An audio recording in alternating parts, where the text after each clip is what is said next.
Hi, welcome back to another session of Physics Made Easy. In today's lecture, I shall cover Newton's second law of motion. As requested earlier, I request all my viewers to kindly send their feedback at learnphysics1232@gmail.com. So let's quickly move to Newton's second law of motion. So, what does Newton's second law state? So, the law states that the rate of change of momentum of a body is directly proportional to the applied force, and the change takes place in the direction in which the force acts. So, in order to understand Newton's second law, let's first understand what is momentum. So, momentum of a body of mass m moving with a velocity v is defined as mass times its velocity. So, a, a larger body and a smaller body, if both are moving with the same velocity, the larger body, it will require more force to stop the larger body because it has more momentum. Newton called this momentum as motion. So, he told that a larger body has more motion than that of a smaller body. So, as you can see, we define momentum as P, and it is equal to mass into velocity. Momentum is a vector quantity and its direction is same as that of the velocity. So, now with our understanding of momentum, let's analyze Newton's second law with an example. Here in this example, we have a cart of mass m which is moving with an uniform velocity of u towards the right as shown in the figure. At this instant of time, we apply a force F on this cart. So, what will happen? So, cart will accelerate. Let's say we apply the force for t seconds. So, what happens after t seconds?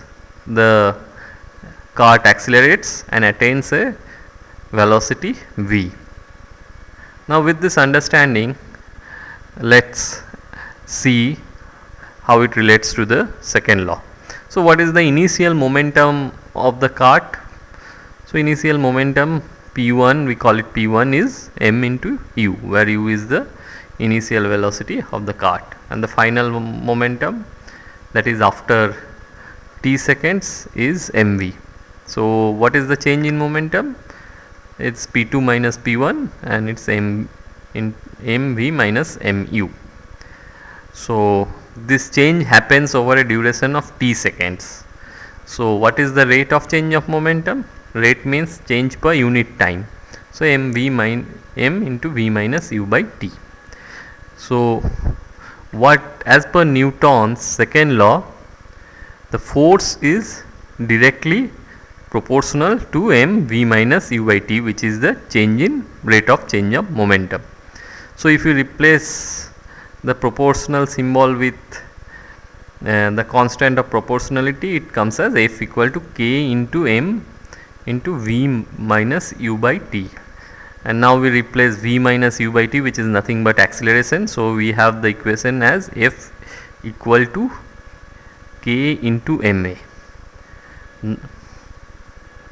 Now, for the sake of simplicity, we have defined force in such a way where we say that if 1 unit of force acts on a body of mass 1 unit, it will produce an acceleration of 1 unit.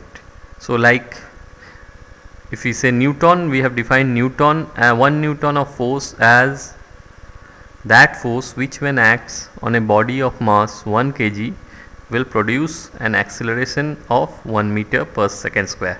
Similarly, the dyne in CGS system has been defined in such a way that 1 dyne means that force which, when acts on a body of mass 1 gram, produces an acceleration of 1 centimeter per second square. So the intention behind doing that was to make the constant of proportionality equal to 1. So basically, if we replace force with 1, m with 1 and acceleration with 1, we get k equal to 1. So once we get k equal to 1, so if we replace k with 1, we have the equation as F equal to ma.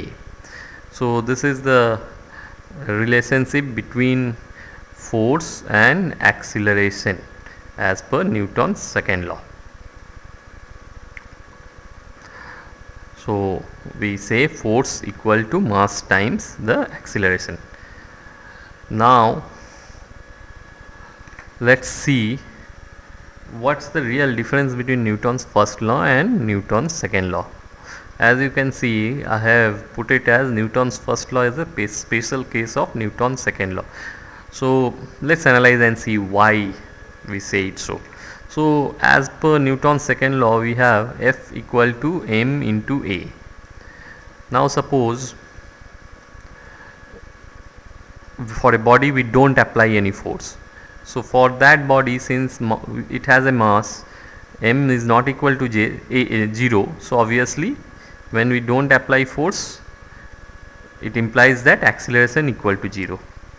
So no acceleration means the body will remain in the same state. So if it is at rest, it will be at rest. If it's moving at uniform velocity, it will continue to move in the uniform velocity in the absence of a force. And that's exactly what Newton's first law states. So Newton's first law is a special case of Newton's second law, or I mean what I want to say is Newton's first law basically defines what is force, whereas in the second law Newton came back and said how you measure a force, how to measure the force. So first law defines force, second law gives you how to measure that force. Hope you have enjoyed today's session on Newton's second law. Please send your feedback in the email address physics1232@gmail.com. Thank you.